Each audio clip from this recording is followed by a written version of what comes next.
Désolé pour l'absence, j'étais pas mal occupé, je le suis toujours d'ailleurs, donc je sais même pas quand sortira la prochaine vidéo. Bref, quoi qu'il en soit, je serai présent à la Made in Asia le 4 et 5 mars à Bruxelles en Belgique. Voilà, générique.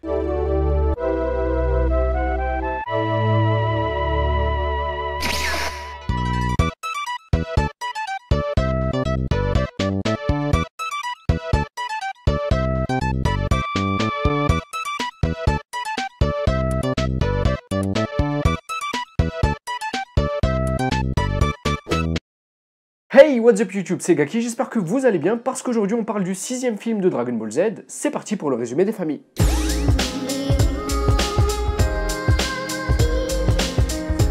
Dragon Ball Z choque les guerriers à la puissance de 10 milliards, de son titre original Gekitotsu Hyakuoku Power no Senshitachi, j'ai galéré à la dire celle-là, et le 6ème film de Dragon Ball Z. Sorti le 7 mars 1992, il marque le retour de Daisuke Nishio, réalisateur des 3 premiers films, à la réalisation. La première scène du film se situe dans l'espace où une étrange entité sphérique, qui nous rappelle beaucoup l'étoile de la mort de Star Wars, se déploie autour de la planète Namek et semble l'envahir. Dende, qui est sur Terre, a eu vent de cette situation et en a informé Goku et les autres qui ont pris un vaisseau de la capsule Corp pour s'y rendre et investiguer. Suite à ça, les Z Warriors entament leur entrée dans l'atmosphère de la planète. Pendant ce temps, on constate que le peuple Namek se fait déporter par des robots qui les menacent d'avancer et qui n'hésitent pas à mater toute rébellion. Et avec cette introduction, le ton est clairement donné, l'ambiance de ce film sera très science-fiction. Et j'aime vraiment ça. C'est à ce moment que Goku et les autres interviennent pour les défendre quand soudain, un personnage fait entièrement de métal apparaît. Goku reconnaît en lui Cooler, l'ennemi du précédent film. Et là j'ai qu'une chose à dire, c'est applaudissements. Le design de Cooler est juste magnifique. Les reflets miroirs du métal, la brume légère qui l'entoure, son visage rigide et sans émotion,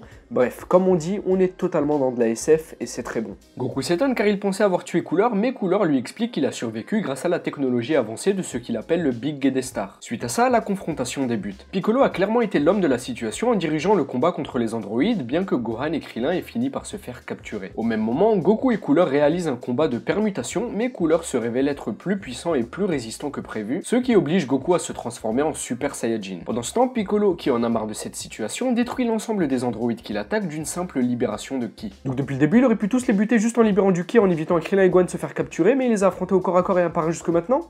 Ok, il se passe quoi ensuite? Piccolo se rend donc au Big Gede Star pendant que Goku poursuit son combat contre Cooler. Après lui avoir asséné une puissante attaque qui l'ampute d'une partie de son corps, Goku constate que Cooler se régénère instantanément, sans avoir subi la moindre baisse de puissance, et celui-ci lui explique qu'à chaque fois qu'il subira des dégâts, le super ordinateur du Big Gede Star l'analysera et le régénérera. Bah oui, évidemment, puisque c'est important d'expliquer son point faible à son ennemi. Je te fais confiance en te donnant mon point faible, donc de ton côté ne sois pas vache et ne va pas détruire le Big Gede Star, sinon je ne pourrai plus me régénérer. Suite à ça, le combat continue et Cooler gagne en vigueur et maîtrise largement son Goku au point qu'il était sur le point de le tuer, quand soudain, Vegeta entre en scène pour la première fois dans un film Dragon Ball Z tout en se transformant en Super Saiyajin. Bon, par la suite, il se prend un direct qu'il a vite fait redescendre sur Terre, mais c'est normal, il était pas prêt, donc il revient et on remet ça. Donc Vegeta se réénerve et charge Cooler, mais il s'en prend une. Mais respectez un peu la première entrée en scène de Vegeta, ça fait 1 minute qu'il est là, il s'est fait chier dessus 3 fois et il s'est fait sauver par Goku. En 1 minute. Bref, après ça, on retrouve Gohan, Krillin et les autres qui sont prisonniers du Big Gede Star qui a besoin de leur énergie vitale pour continuer d'évoluer. Au même moment, Piccolo qui les recherche se fait attaquer par une entité inconnue. Et là, juste après ça, on bascule tout de suite sur ma scène préférée.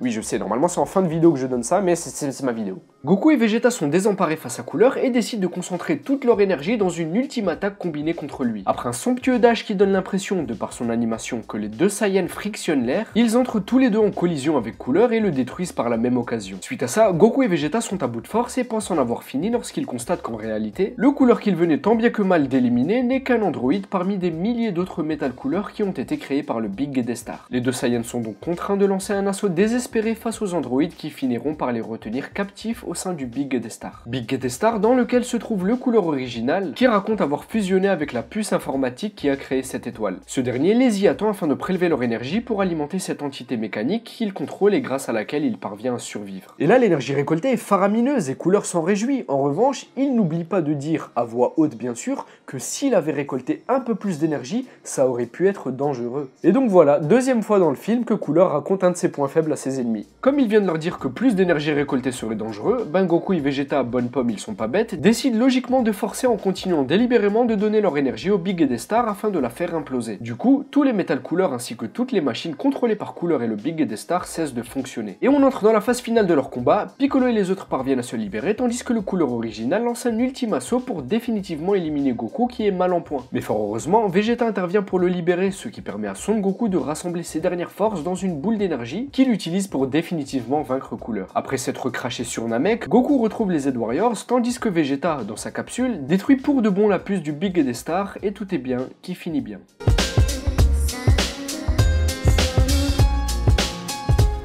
Pour ce film, mon personnage préféré est encore une fois Piccolo. Bien qu'il ne se démarque pas forcément comme les autres personnages d'ailleurs, j'ai beaucoup aimé son introduction dans le film, retiré de tous, songeur et soucieux quant à l'avenir de son peuple. Et ça s'est confirmé sur Namek où il a vite pris les devants pour exterminer la menace. C'est sûrement celui qui était le plus sérieux et le plus investi dans cette mission. Et je trouve d'ailleurs dommage qu'il n'ait pas pris part dans le combat final qui opposait Goku à Cooler.